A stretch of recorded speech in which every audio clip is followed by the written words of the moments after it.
નમસ્કાર વિદ્યાર્થી મિત્રો, કેમ છો બધા? મજામાં ને?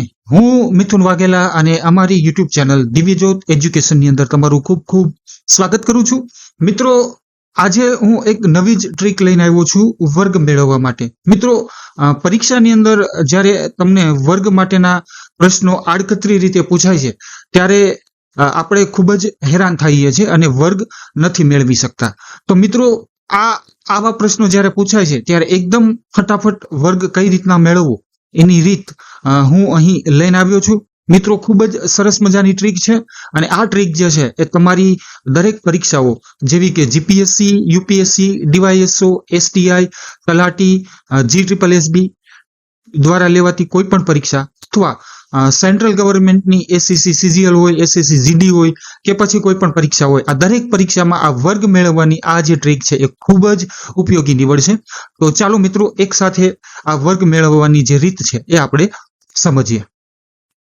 મિત્રો, આ ટ્રીક હું તમને સમજાવું એ પહેલા મારે એક શરત રાખવી છે કે તમારે જ્યારે કોઈ પણ સંખ્યાનું વર્ગ જાણવું હોય તો તમારે સૌ પ્રથમ 1 થી 30 સુધીના જે વર્ગો છે, બરાબર, આ 1 થી 30 સુધીની જે સંખ્યા છે એના વર્ગ તમારે મોઢે તૈયાર કરવાના છે અને એ વર્ગ આવડવા ખૂબ જ જરૂરી છે.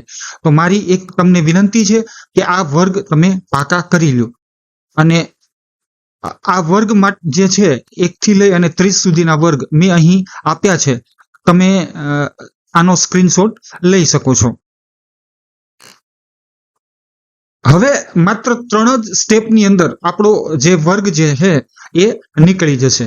તો એના માટે જે પહેલું સ્ટેપ જે છે, આ પહેલું સ્ટેપ એવું છે કે એકમના અંકનો વર્ગ કરો. એકમના અંકનો વર્ગ કરો. જો વધી આવે તો તેને આગળના સ્ટેપમાં ઉમેરો. બરાબર, આ આપણું પહેલું સ્ટેપ છે કે આ માની લો કે તમને સંખ્યા આપી છે, બરાબર. સ્ટેપનો કહેવાનો મતલબ એવો છે કે માની લો કે તમને સંખ્યા આપી છે કે 23, બરાબર. તો આ જે એકમનો અંક છે, આ એકમના અંકનો તમારે વર્ગ કરવાનો છે. અહીંયા વધી નથી આવતી, પરંતુ માની લો કે અહીં 24 આપ્યા છે તો અહીં એકમનો અંક છે એનો વર્ગ કરવાનો છે. તો 4 નો વર્ગ થશે 16 અને જે વધી આવે છે 1 એને આગળના સ્ટેપની અંદર ઉમેરવાનું છે. કહેવાનો મતલબ એવો છે. Step number 2. તો સ્ટેપ નંબર 2 ની અંદર શું છે કે એકમ અને દશકનો ગુણાકાર કરી આવેલ સંખ્યાને 2 વડે ગુણો. બરાબર, એટલે કે આ જે એકમ અને દશક છે આ બંનેનો ગુણાકાર કરવાનો છે. માની લો કે 2 અને 4 જે છે તો 2 ગુણ્યા 4 8 અને એને ગુણ્યા 2 કરવાના છે. બરાબર, એટલે 8 દુ 16. જો વધી આવે તો તેને આગળના સ્ટેપમાં ઉમેરવાનું છે. હવે અહીં આપણે એકમના અંકનો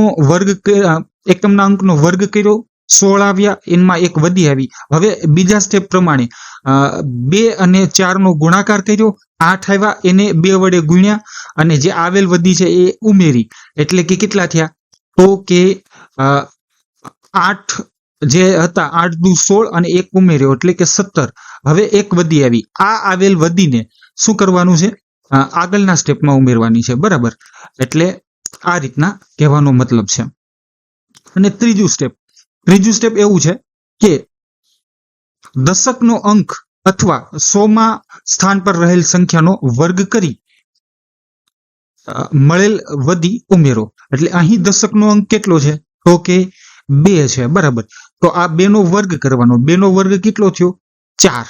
2 નો વર્ગ 4 થયો અને આ 4 અને જે આવેલ વધી 1 છે એ ઉમેરવાની. એટલે કેટલા થયા?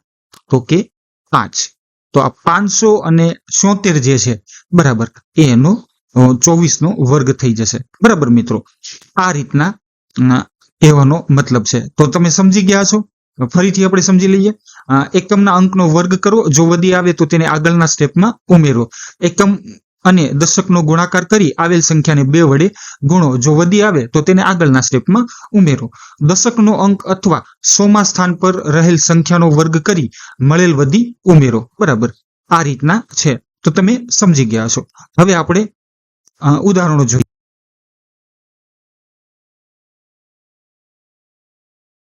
ચાલો તો મિત્રો, હવે થોડા ઉદાહરણો દ્વારા સમજીએ. તો માની લો કે હું પહેલું ઉદાહરણ લઉં છું કે 36 બરાબર. તો હવે આ 36 માં આપણે જે રીતે શીખ્યા એ પ્રમાણે પહેલા એકમના અંકનો વર્ગ, તો એકમના અંકનો વર્ગ એટલે કે 6 નો વર્ગ 36 વધી આવી 3 બરાબર. હવે એકમ અને દશકનો ગુણાકાર અને એને ગુણ્યા 2, તો 6 તેરી 18, 18 દુ 36, 36 ને 3 39, 39 9 વધી આવી 3. હવે ત્રીજું સ્ટેપ, તો દશકના અંકનો વર્ગ કરવાનો, તો 3 નો વર્ગ 9 અને વધી આવી 3 એટલે કે 12, 9 ને 3 12, તો 1296. તો આ 36 નો વર્ગ થશે. આ આપણું પહેલું ઉદાહરણ બરાબર. હવે આપણે બીજું ઉદાહરણ લઈએ. માની લો કે બીજું ઉદાહરણ કોઈ રકમ છે 17. હવે 17 માં આપણે જે રીતે સ્ટેપ શીખ્યા એ પ્રમાણે 7 નો કરવાનો છે વર્ગ, તો 7 નો વર્ગ 49 વધી આવી 4, એકમ અને દશકનો ગુણાકાર 7 એકુ 7 અને 7 દુ 14, 14 ને 4 18, 18 8 વધી આવી 1, દશકના વર્ગ 1 નો વર્ગ 1 અને વધી 1 એટલે કે 2, 289. તો આ એનો જવાબ છે બરાબર. ત્રીજું આપણે ઉદાહરણ જોઈએ, તો ત્રીજું ઉદાહરણ છે માની લો કે 56 બરાબર. તો હવે આ 56 જે છે, તો 56 માં 6 નો વર્ગ કરવાનો, 6 નો વર્ગ થાય 36 વધી આવી 3, એકમ અને દશકનો ગુણાકાર 5 છક 30 ને 3 33, 5 છક 30, 30 ગુણ્યા 2 60, 60 ને 3 63, 63 તગડો વધી આવી 6, 5 છક 30 અને 5 છક 30, 30 દુ 60 અને વધી 3 એટલે 63, 63 તગડો વધી આવી 6, 55 25, 25 ને 6 31 એટલે કે 3136. આ 3136 છે એ એનો જવાબ છે.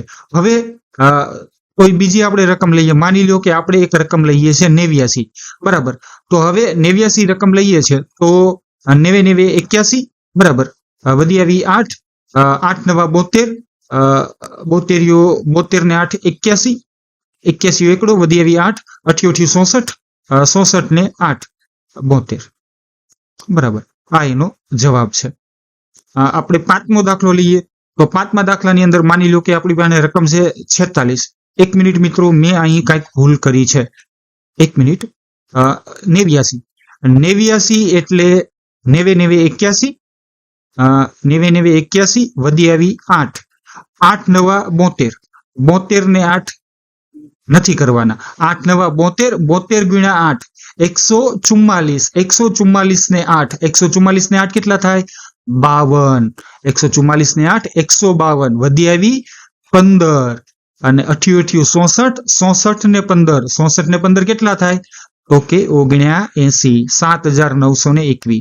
આ એનો જવાબ છે. જો મિત્રો આવી રીતે ભૂલો નહીં કરવાની, પરીક્ષાની અંદર આવી રીતે ભૂલો કરો, તમને લાગે કે મેં સાચો દાખલો લખ્યો છે, પણ અમુક નાની ભૂલ જે છે એ મોટું સ્વરૂપ લઈ લે છે. જો અહીંયા 7211 અને અહીંયા 7921, જો બંનેમાં દશકનો અંક એકમનો અંક જે છે એ 1 છે, એટલે તમને એમ લાગે 1 છે એકમનો અંક એટલે મારો જવાબ સાચો છે, પણ એવું નથી. જો અહીંયા ભૂલ છે, એટલે આવી વસ્તુની ધ્યાન રાખવાનું બરાબર. હવે આપણે મિત્રો આગળ વધીએ. માની લો કે હવે એક રકમ છે 46. તો 46 માં 6 નો વર્ગ 36 વધી આવી 3, 4 6 24, 24 ને ગુણ્યા 2, 24 ગુણ્યા 2 એટલે કે 24 દુ 48 ને 3 51, 51 એકડો વધી આવી 5, ચોકે ચોકે 16 એટલે કે 4 નો વર્ગ 16 અને એને 5 21 બરાબર, 21 16. જો મિત્રો મેથડ દ્વારા હું એકદમ સ્પીડીલી બરાબર ઝડપથી દાખલો ગણી લઉં છું. તો આ રીતના મિત્રો આપણે દાખલા ગણી શકીએ છીએ. હું થોડાક તમને અહીંયા તમારી પ્રેક્ટિસ માટે દાખલા આપું છું, એ થોડા તમે ગણજો, તમને એકદમ તૈયાર થઈ જશે બરાબર. તો પહેલી રકમ હું અહીંયા લખું છું 33, બીજી રકમ હું અહીંયા લખું છું 48, ત્રીજી રકમ લખું છું 99, ચોથી રકમ લખું છું 85, પાંચમી રકમ લખું છું 92, પાંચમી રકમ લખું છું 92, છઠ્ઠી રકમ લખું છું 52 બરાબર, સાતમી રકમ લખું છું 84.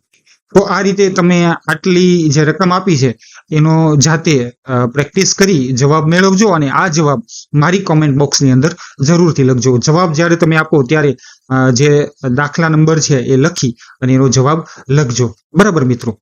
હવે તમે મિત્રો એમ કહેશો કે આ 2 રકમ માટે છે, 3 રકમની હોય તો શું કરવું, તો એના માટે પણ આપણી પાસે છે ટ્રીક, બરાબર.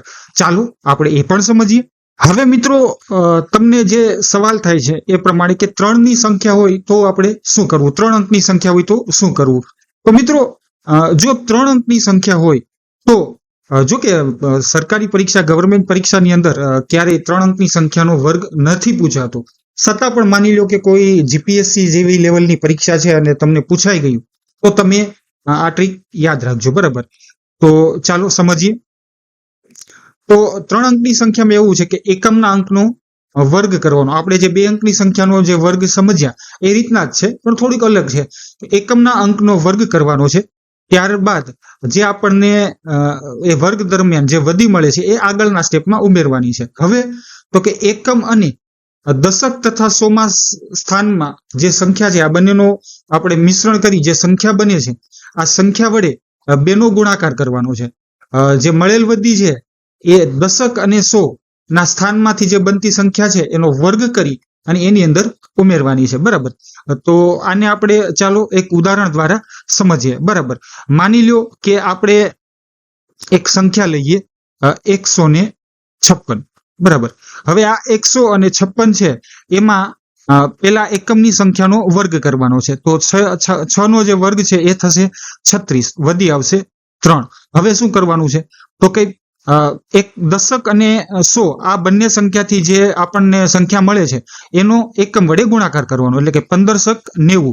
હવે આને 2 વડે ગુણવાની છે, તો 90 ગુણ્યા 2 એટલે કે 180 અને એમાં 3 ઉમેરવાના એટલે કે 183, વધી આવી 18, બરાબર. 183 એટલે વધી આવી 18. હવે આપણે 15 નો વર્ગ કરવાનો છે, તો 15 નો વર્ગ થશે 225. 225 અને 18, 225 અને 18 એટલે કે 243. તો આ એનો જવાબ થશે 24,336, બરાબર. આ 24,336 છે એ એનો જવાબ થશે. હવે આપણે જોઈએ દાખલા નંબર 2, બીજું ઉદાહરણ જોઈએ. તો બીજું ઉદાહરણ માની લ્યો કે આપણી પાસે સંખ્યા છે 123, બરાબર. હવે 123 છે તો એમાં 3 નો વર્ગ કેટલો થશે, 9. હવે દશક અને 100 થી જે સંખ્યા 12 બને છે આનો 3 વડે ગુણાકાર કરવાનો, તો 12 તેરી ને 36 અને આ 36 ને આપણે 2 વડે ગુણવાના, તો 36 દુ 72, વધી આવી 7. હવે 12 નો વર્ગ કરવાનો, 12 નો વર્ગ એટલે કે 144 અને 7 151, બરાબર. 151, તો 15,129 જે છે એ આનો જવાબ છે. હવે આપણે ત્રીજું ઉદાહરણ જોઈએ, બરાબર. આ ત્રીજું લાસ્ટ બટ નોટ લીસ્ટ, બરાબર. ત્રીજું ઉદાહરણ આપણે સમજીએ 189. હવે 189 ની અંદર આપણે શું કરવાનું, 9 નો વર્ગ કરવાનો, 9 નો વર્ગ થશે 81, 81 એકડો કરવાનો, વધી આવી 8, બરાબર. હવે દશક અને 100 ના સ્થાનમાંથી જે બનતી સંખ્યા છે 18, આ 18 નો 9 વડે ગુણાકાર કરતા આપણને સંખ્યા મળે છે 162. 18 નવા 162. આ 162 ગુણ્યા 2 કરવાના છે, 162 ગુણ્યા 2 કરશું એટલે આપણને મળશે 162 ગુણ્યા 2 કરશું એટલે આપણને મળશે 324. આ 324 ની અંદર 8 એડ કરવાના છે, 324 ની અંદર 8 એડ કરશું એટલે 332. આ 332 બગડો કરવાનો છે, એને વધી આવશે 33. હવે શું કરવાનું, તો કે હવે 18 નો વર્ગ કરવાનો, 18 નો વર્ગ થાય 324. આ 324 ની અંદર આપણે 33 એડ કરશું એટલે 33 એડ કરશું એટલે જવાબ થશે આપણો 753 એટલે કે 357, બરાબર. એટલે આપણો જે ફાઇનલ જવાબ જે છે આ ફાઇનલ જવાબ થશે 35,721. તો આ આપણો જે જવાબ છે આ છે. જો મિત્રો 3 ની રકમનો પણ આપણે ફટાફટ ગુણાકાર કરી આ ટ્રીકથી ફટાફટ વર્ગ મેળવી શકીએ છીએ. તો આટલી સરસ મજાની રીત છે અને તમારી આવનારી દરેક પરીક્ષાની અંદર ખૂબ જ ઉપયોગી રહે છે. ચલો મિત્રો, તમારી માટે થોડાક હું અહીંયા ઉદાહરણો લખી નાખું છું, આ તમે ઘરે જઈ અને મહેનત કરજો. ચાલો 123, 123 તો આપણે સમજ્યા, બરાબર. 126 પેલું ઉદાહરણ. બીજું ઉદાહરણ છે 172. ત્રીજું ઉદાહરણ છે 111. ચોથું ઉદાહરણ છે 546. 500 એટલું મોટું તમને નથી આપવું, 154 આપો, બરાબર. 5મું ઉદાહરણ છે 168, બરાબર.